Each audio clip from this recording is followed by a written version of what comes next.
Hafsa. Hello. Happy birthday. Thanks. Ria. আপু বাচ্চাগুলো কোথায়?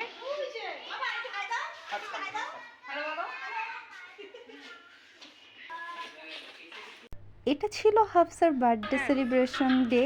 এটা হয়েছিল হোটেল অ্যারিনার কনভারসেশন হলে। এখানে আমরা সবাই মিলে একত্রিত হয়েছিলাম। বার্থডে সেলিব্রেশনের আগেই সবার জন্য আনলিমিটেড ফুচকা আর চিকেন ছিল। আমরা সবাই এগুলো নিচ্ছিলাম, কিন্তু সব থেকে মজার ব্যাপার সবাই চিকেন নিয়ে খুবই ব্যস্ত ছিল, কিন্তু আমি আমার সব থেকে ফেভারিট থিংস মানে ফুচকা নিয়ে আমি ব্যস্ত ছিলাম। আনলিমিটেডভাবে আমি অনেক ফুচকা খেয়েছি। তারপরে আমরা সবাই হাফসার বার্থডে সেলিব্রেশন করার জন্য ভেতরে চলে যাই। ভেতরে কেকগুলো অলরেডি চলে এসেছিল, সবগুলো কেক। দেন ওইখানে হাফসা, রিয়া, হীরা আপু একসাথে উঠতেছিল, কারণ ছবি তুলবে। কিছুক্ষণ পরে রিয়া বাচ্চাদের নিয়ে ডান্স শুরু করছে। সেটা দেখে হেনা আপু আর রুবাই পেছনে খুবই ডান্স করতেছিল। আমিও ক্যাপচার করে নিয়েছি এর ভিতরে। কিছুক্ষণ পরে ওদের ডান্স দেখে রিয়া হেনা আপুকে জোর করে নিতে আসছিল। হেনা আপু চলে গিয়েছিল।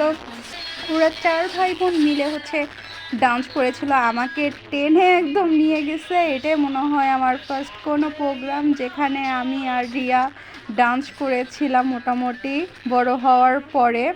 দেন হেনা আপু, জান্নাত দুজনে মিলে প্রচুর ডান্স করছে, কারণ জান্নাত এক জায়গায় গেলে চুপচাপ থাকে, কিন্তু হেনা আপু তাকে চুপচাপ থাকতে দেয় না। পরে আমরা সবাই মিলে একত্রিত হয়েছি, কারণ আমরা খুবই অল্প মানুষ ছিলাম। নিজেরা মিলে বার্থডে সেলিব্রেশন করেছিল রিয়া, কিন্তু খুবই এনজয় করেছি। ডান্স করতে করতে আমরা ক্লান্ত, তাই এক কাপ কফির জন্য চলে গিয়েছিলাম। এর ভিতরে হাফসা বাচ্চাদের নিয়ে তার ফার্স্ট কেকটা কেটেছিল। দেন হাফসার জন্য একটা সারপ্রাইজের প্ল্যান করেছিল রিয়া। দেন হাফসাকে বাইরে নিয়ে গিয়েছিল, সেখান থেকে চোখ ধরে ওকে নিয়ে আসছে সারপ্রাইজ দেওয়ার জন্য। হাফসা ভিতর কনফিউশন ছিল, বাট এবার ওর চোখ খুলে দেওয়া হচ্ছে।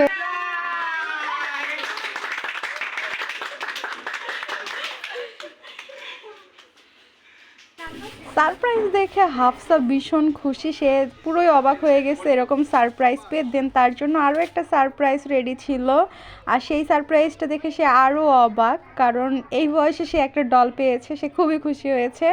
এর ভিতরে আমরা এক এক করে স্টেজে চলে গিয়েছিলাম, ফটো সেশন হয়েছে। দেন অন্য কেকগুলো কাটা হচ্ছিল। প্রচুর এনজয় হয়েছে বার্থডে পার্টি।